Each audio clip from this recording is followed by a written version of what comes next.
Ed è una buona sera quella che vi facciamo per venire dal Palaschweizer di Mantova, la voce di Lorenzo Poliselli per raccontarvi la sfida tra i padroni di casa del Savia Testa e il Napoli Futsal nella nona giornata della Serie A, targata quinto.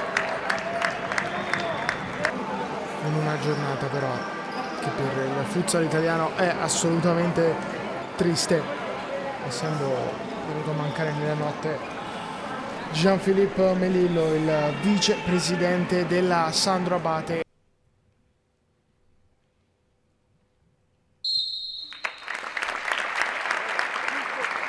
Momento doveroso mentre inizia la gara subito.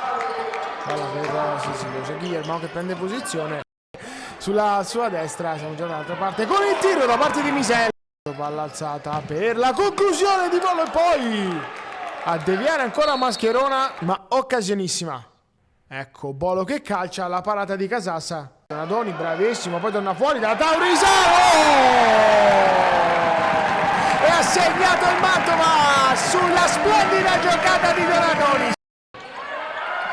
Poi in mezzo a tre recupera palla Mantova, Cabeza può calciare, bello buono. Sentite anche i tifosi della Palaschweizer, la conclusione qui di Donadoni. 2-0 Mantova, ha segnato Felipe Donadoni, quinto gol in campionato per il numero 8. Cabeza sulla sfera, la lascia all'Eleco che poi trova Misael e si salva sulla linea. Sfera proprio per Grasso che va a calciare, la deviazione dell'Eleco, questa è probabilmente la migliore occasione del primo tempo di Napoli, anzi senza probabilmente. E poi Misel decide di non andare giù, Misel ancora va dall'altra parte per Taurisano che fallisce l'occasione del 3-0. Col sinistro Misel contro bello buono, Misel palo, Bolo va a calciare, Bolo, ma che gol incredibile di Bolo. Wow! Sala senza il pallone per Borruto che ci arriva. Borruto, non è vero! Non è vero! Non è vero! Che gol ha fatto Borruto! Che gol ha fatto Borruto! Incredibile la conclusione del numero 9! Cabeza si gira, tira! Cabeza! Ancora avanti Mantova! Ma che sport è! Ma che cosa abbiamo la fortuna di vedere? Che cosa ho la fortuna di commentare? 3-2 Mantova! Un'occasione per Mantova. Prima il fallo di Misael, vediamo il tiro. Stavolta il gol di Mascherona! È il primo gol in campionato per Mascherona. 4-2 Mantova! Ed è tempo di tornare in presa diretta dal Palaschweizer di Mantova per il secondo tempo di questo match che si apre subito con un'occasione come di fatto finito il primo tempo. Calcio di punizione, c'è l'Eleco, Pisa per Cabeza che calcia, la parata di bello buono, ancora occasione Mantova. Bel passaggio qui per l'Eleco, a tu per tu con Belle buono, l'Eleco. Calcio di punizione affidato a Bolo. Salas per il tiro e il gol di Borruto. Dimezza nuovamente lo svantaggio, Napoli ha segnato Borruto. L'Eleco, l'intervento di Bortoletto, trova un corridoio sull'auto, calcia il palo di L'Eleco, ancora occasionissima per il capitano di Mantova. Siamo già dall'altra parte con Bortoletto che può calciare Casassa.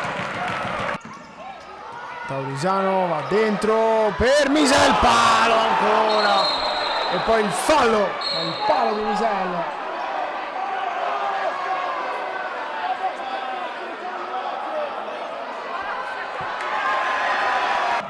Qui il tiro di Wilde, il calcio d'angolo per Mantova. Bolo va a calciare, Bolo e trafigge Casassa. Ha pareggiato Napoli, ha pareggiato Bolo.